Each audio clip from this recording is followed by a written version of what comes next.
Thank you, Mr. Chairman, and thank the witnesses for appearing. I have half the time that they had, so I would hope that you would answer my questions very quickly.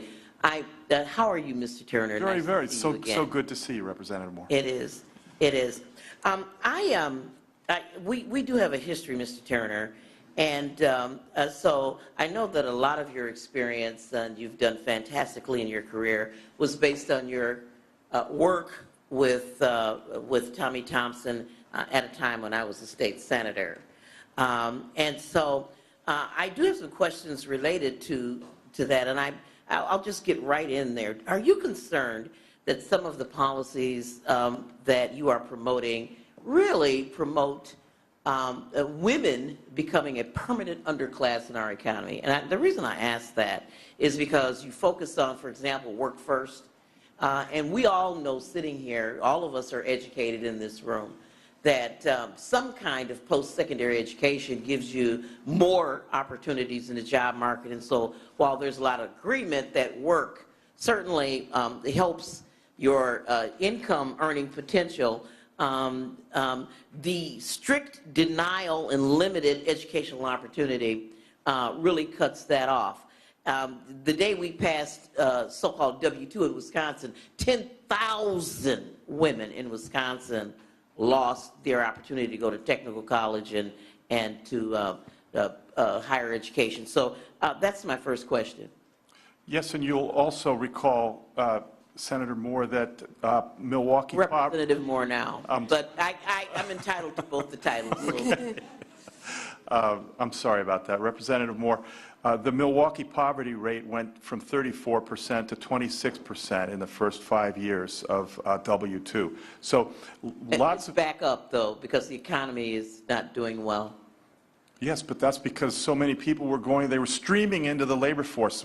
Just because they're not enrolled in a program doesn't mean people don't take jobs. We didn't keep data and statistics, Mr. Turner, on whether they were going into work or not. That was a deliberate activity. I was there.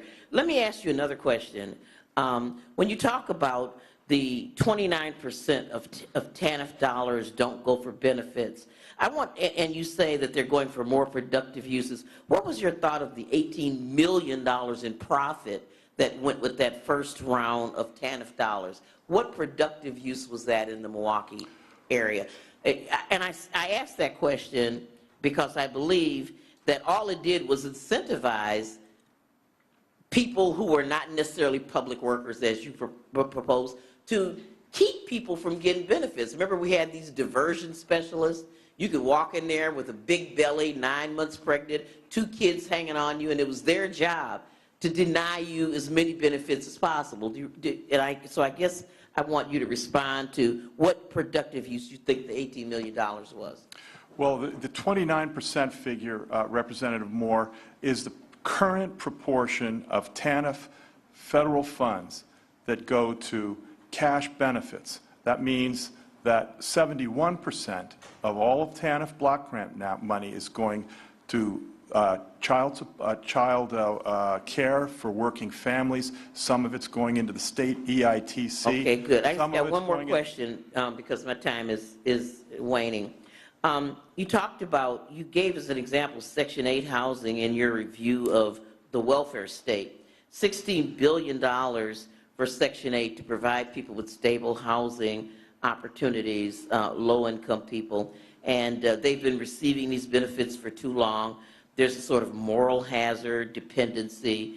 What kind of dependency does the $70 billion a year we spend on the mortgage interest deduction, which I certainly look forward to every year, what kind of moral hazard is it, and what productive use is the mortgage interest deduction of $70 billion versus the $16 billion to our economy? Well, as you may know, if you get a Section 8 certificate, that can be worth $250,000 in net present value, and yet there's no connection between what happens once you take a voucher like that and your obligations to go to work or to move on. I mean, do you have to go to work to get the mortgage interest deduction? I mean, how can we reform the mortgage interest deduction to make sure that there's no moral hazard in that dependency? I'm dependent on it. Well, that's outside of my area of expertise. It sure is. Thank you, and my time has expired. All right. Ms. Rice.